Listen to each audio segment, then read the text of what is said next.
Today, the average Canadian consumes about 110 grams of sugar per day, or about 40 kilograms a year. That's roughly 26 teaspoons a day, which is more than twice the maximum recommended dose, and most people don't realize it. That's because most of the sugar that's consumed is hidden. It's in your fruit smoothie, your protein bar, fortified cereal, and Greek yogurt. Unfortunately, sugar is not just affecting our health, it's also hurting our wallet. But before we continue on with this video, a quick disclaimer that this does not mean you should deprive yourself and never set your eyes on another cookie or Starbucks drink again. I firmly believe that everything in moderation is okay and life is meant to be enjoyed. The purpose of this video is to shed some light on the long-term cost of sugar as well as the short-term. It's about uncovering the truth of how sugar quickly became one of the most impactful expenses in your financial future. Because it's not just a cultural staple that's prevalent in our society. It's a whole industry designed to keep you buying more and spending your hard-earned cash. And once you realize the insidious way in which sugar keeps you from becoming financially free, you can start to take your life back. Believe it or not, sugar is in nearly everything these days, and corporations are partly to blame.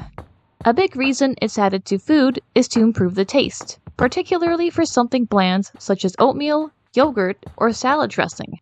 This is done in order to create more profit, since consumers are more likely to buy something that tastes good versus something that is just healthy for you.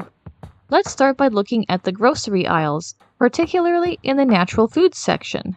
At first glance, everything there appears to be healthy, but upon closer inspection, you can see all the added sugar on the nutrition facts label. Whether that's a protein bar, almond milk, organic juice, or other snacks, most of it has some sort of added sugar or even corn syrup, which is put in pretty much any food you can think of. This means it's not just the obvious desserts you have to watch out for, but also things like bread, dried fruit, sauces, iced tea, and protein shakes. Again, most of us aren't aware that giant brands like Quaker, which is owned by PepsiCo, and Kellogg's would be selling unhealthy foods, but there it is, on the label, plain as day for the world to see. The problem is also the fact that many Canadian families still see cereals as a legitimate breakfast option, filled with fortified minerals and high fiber content. But what many fail to notice is that there is a crap ton of sugar in them, almost more than the recommended dose. And cereals like Frosted Flakes, Fruit Loops, and Cheerios are a big part of everyone's childhood. Many of us grew up eating these for breakfast while watching morning cartoons prior to getting ready for school. Now, as adults, this nostalgia hits hard, and it's not easy to ditch a once-beloved sugary tradition. Food scientists know that the right balance of sweet and salty will get more people addicted and coming back for more. Why do you think Starbucks has so many repeat customers, despite the fact that a $5 coffee now costs $7 thanks to greedflation? Or what about McDonald's with their $5 McFlurries, which have seemingly shrunk their portions? Buying sugary snacks is just the tip of the iceberg when it comes to impacting your finances and is short-term. In reality, the main problem arises in the cost of healthcare. Did you know that over 30% of Canadians are obese? This isn't just in adults. Children are being affected too.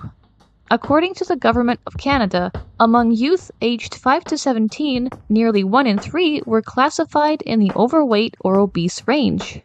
These statistics coincide with the fact that more of our food contains added sugar at alarming rates. Of course, obesity causes all sorts of health issues such as heart disease and diabetes. If you have diabetes, chances are you need to pay for medication to manage your symptoms, and that can be pretty costly without insurance. For example, if you live in a province where there is no MSP, you can pay as high as $18,306 per year with type 1, or up to $10,014 if you have type 2 diabetes. Besides obesity, sugar also causes dental problems such as cavities, gingivitis, and periodontitis. I don't know if you've been to the dentist lately, but without insurance, it is not cheap. One filling can cost you anywhere between $200 to $600, an extraction is more than $300, and a root canal is over $1,000. It's no wonder people go to Mexico or parts of Europe to get their teeth done. These prices are no joke. And while yes, genetics play a huge role in whether or not someone gets cavities, take a look at this. Studies show that there is a significant correlation between sugar consumption and tooth decay, and you could see it worldwide. On the flip side, Sweden is implementing the practice of reducing the sugar its citizens consume by limiting it only to Saturdays. Swedish people have this tradition of eating normally throughout the week and then splurging and hitting up all the candy shops at once. Lo and behold, the country as a whole has reduced risk of developing dental caries. These people save a whole ton of money by not needing to go to the dentist. Believe it or not, it is actually healthier to eat a whole bunch of sweets all at once than to continuously be eating a little bit of sugar throughout the week. This is because teeth only care about the frequency of sugar exposure versus the quantity. So, how do we tackle the problem of sugar overconsumption? Are we doomed to give in to temptation, or is there a solution? Well, there are a few things you can do. The first is replacing all the snacks in your home with healthier alternatives. For example, instead of cupcakes, you can have a bowl of fruit on the go. Bananas are sweet and are loaded with potassium and vitamin B. Or how about some nuts or even an avocado? Another way is by gradually decreasing your sugar intake. If you're craving a sweet drink, try putting 1 teaspoon of sugar in your morning coffee or tea instead of 2.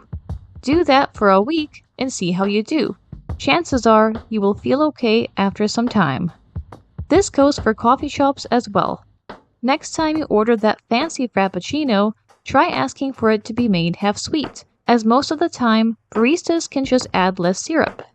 Finally, one method that might help you is by eating a full meal before you reach for that dessert. The reason for this is that sometimes you might think you're craving something sweet when you're actually just hungry. So tell me, what do you all think about the true cost of sugar overconsumption? How has it impacted your financial goals and what did you do about it? Share your thoughts in the comments. If you found this video helpful, please leave a like and subscribe. Until next time, stay frugal.